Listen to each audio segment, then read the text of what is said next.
everyone. Welcome to Storytime with a Firefighter with the City of Farmington Fire Department and Dakota County Library, Farmington. My name is Miss Kathy and I work at the Farmington Library. Thank you for joining us today.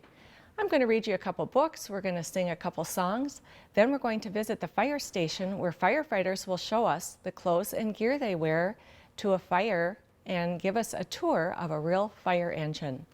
Let's get started with a song, Hello Friends. I'm going to teach you a few words in American Sign Language.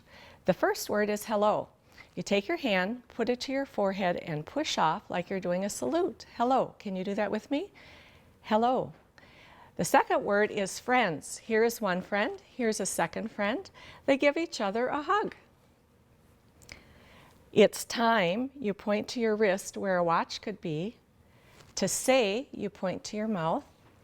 And then hello again. So now you can sing it with me and do the actions. Here we go. Hello, friends. Hello, friends. Hello, friends. It's time to say hello. Let's do it one more time. Hello, friends. Hello, friends.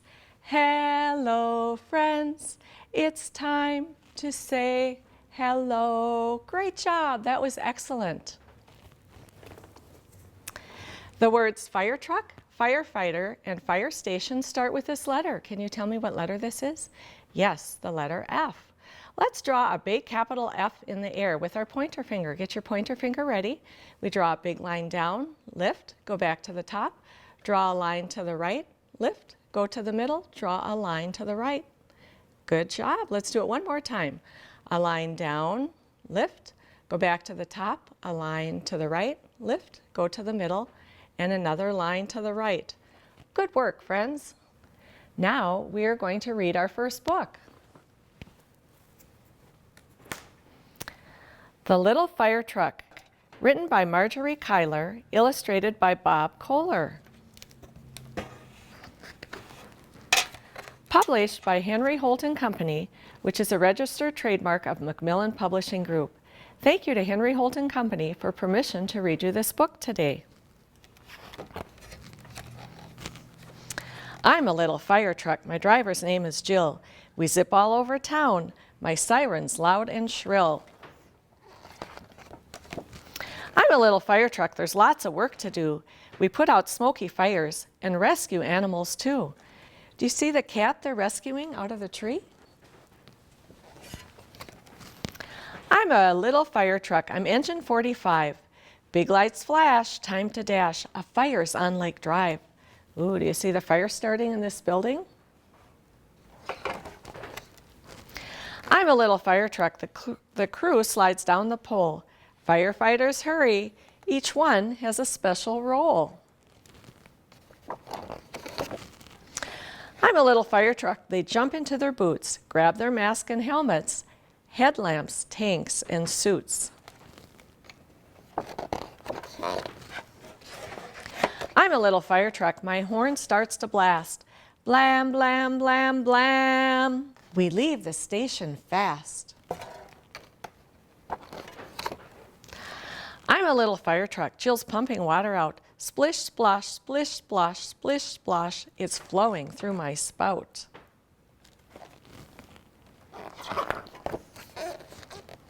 I'm a little fire truck. My tall ladders reach so high.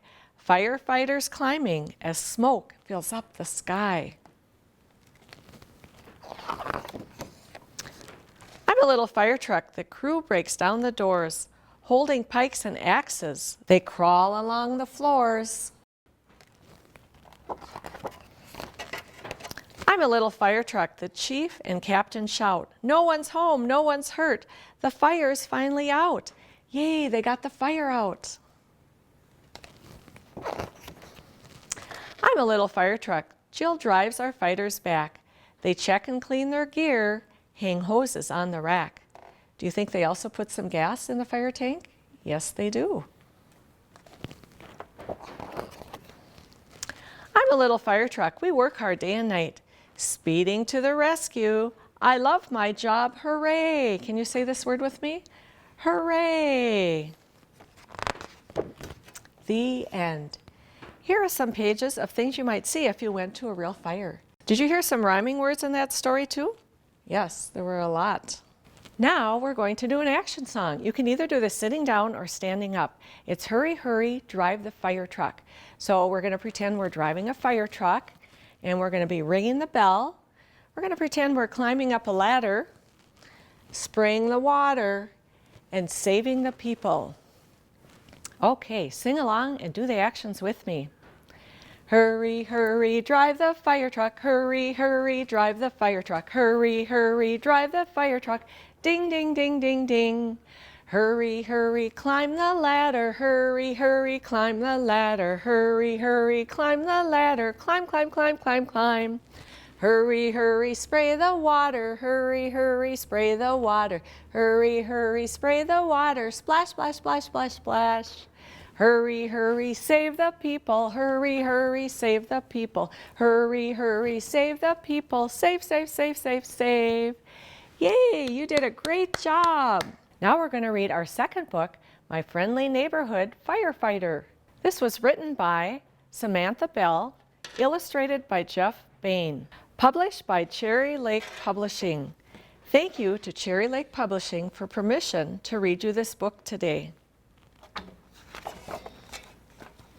Firefighters are called first responders. They come fast to help. Do you see the fire here? They put out fires. They help those who are hurt. They rescue people. Firefighters ride in fire trucks. Some trucks have ladders. Some trucks have hoses. What color is a fire truck? You're right. This one is red. You might also see a blue fire truck, a white, or even yellow fire trucks. A firefighter's job is full of danger. Firefighters wear helmets and special suits. They help keep the firefighters safe. Some firefighters work to prevent fires. They check alarms. They teach people what to do in case of a fire. Some firefighters investigate. They find out what started a fire. What can start a fire? You're right, candles, faulty wiring, cooking equipment, and more. Firefighters work hard. Sometimes they live at the fire station. They are always ready to go. Firefighters take care of the fire truck. They check the hoses. They make sure things work. Firefighters must be strong. They exercise. They stay fit. Firefighters save lives. What would you like to ask a firefighter? Those are some good questions. Next time you go to the public library, you can check out some books on firefighters and fire engines and see if you can find the answers to your questions. Now we're going to visit the fire station, where firefighters will show us the clothes and gear they wear to a fire and give us a tour of a real fire engine. Hello, welcome to the fire station. Today, we're going to go over all our fire gear that we put on. Each fire station has these gear racks where we keep our fire gear. So when we come to the station, we grab it. We have our helmets, coats, and pants. And what we're going to do today is go over what each piece of equipment looks like and does. We'll have Firefighter Sam and Firefighter Josh put all the equipment on, and we'll explain what each piece of equipment is. First thing they're going to do when they get to the fire station is take their shoes off. They're going to grab their gear, and they're going to put a hood on their head. The hood protects their head and their neck from any type of heat or flame. And so we want to make sure our ears and head and neck are all protected anytime we go into a fire. Now that they have that around their neck, they're going to put their boots and shoes on, and they're all connected. If you look, their boots are inside their pants, so it's easier and faster to get dressed. Those boots are very special. Inside the boots are toes that are covered with steel, and the bottom is covered in steel in case we step on something sharp or if something falls on them. So they'll pull the pants up, they'll buckle up. They have big pockets that keep all their gloves and any extra tools with them. They'll tighten up their suspenders because we don't want their pants falling down. And now they're ready to put their coat on.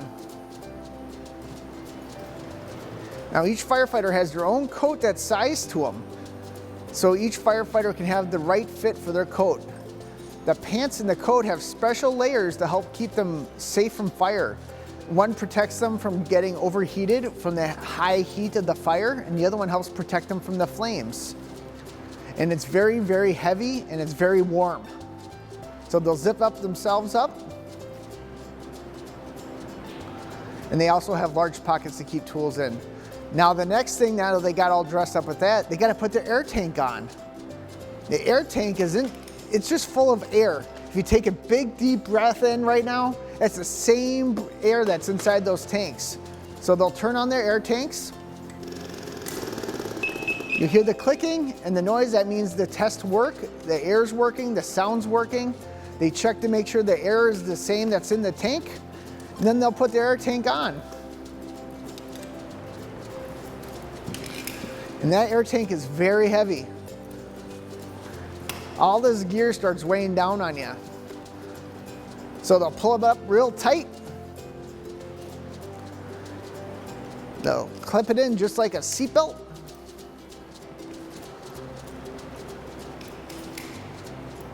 And now they're all set for there.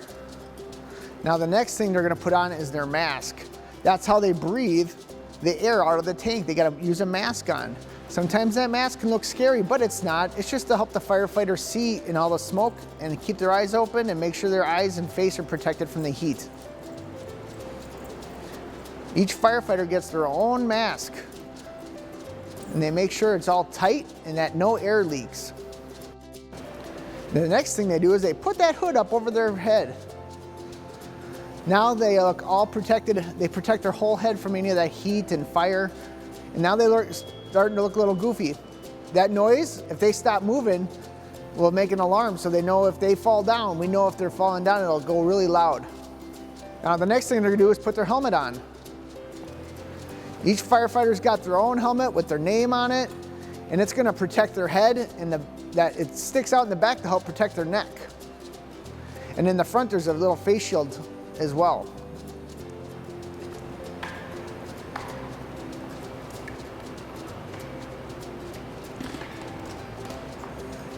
Each helmet's got a strap they put around their neck so it doesn't fall down. At this point, they're starting to get a little warm. The next thing they're gonna do is they're gonna get their flashlight and radio. We all carry big flashlights so we can help see a little bit in the smoke. It's hard to see in the smoke, but the flashlight helps. And then we carry radios to help communicate with our other firefighters on scene. If we have an update on how the fire conditions are going, or if we find someone, or if we need help or a tool, we'll use our radio to communicate with the people outside. Then the last thing they do is put their gloves on. The gloves help protect their hands and fingers from touching hot stuff or the hot air affecting their hands. And they can still manipulate the tools and the hose lines to get to the fire or to rescue someone. And now with all that fire gear on, it weighs about 30 to 40 extra pounds with all the tools they have. And it only takes the firefighters 90 seconds to 2 minutes to put everything on from wearing completely normal clothes. So now our firefighters are ready to get to work and help come save you or your family or your pet or your house. Now remember, don't be scared when these firefighters come in. They're there to help you, so make sure you go to them.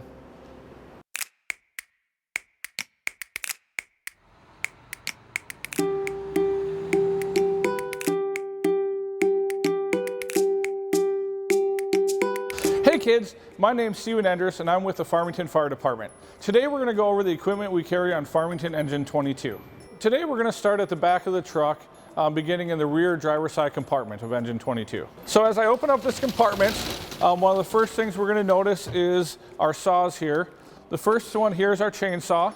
Some of the primary uses for the chainsaw would be to cut down trees or to potentially cut a ventilation hole in the roof of a building if we needed to.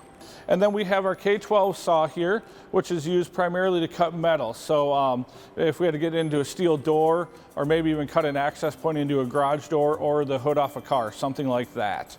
So next we're gonna go down to the bottom shelf here, where we keep our scene lights that would be used to light up various scenes, such as car accidents or even on a structure fire.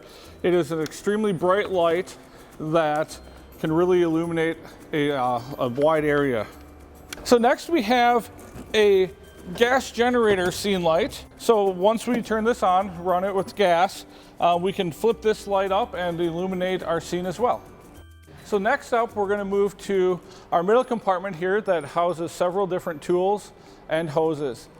So starting on the top here, we have what we call a pike pole. This is primarily used to pull sheetrock down so we can see if there's fire behind the wall. Up next here, we have what we call a Halligan tool. This is primarily used to make entry into a building. So it has like a pike, it has a couple different wedges that we can use to pry things open if needed. Up next here, we have an axe that we can use to break into things if we need to. And then we have a shorter pike pole. Now behind all of these tools, we have some extra hoses.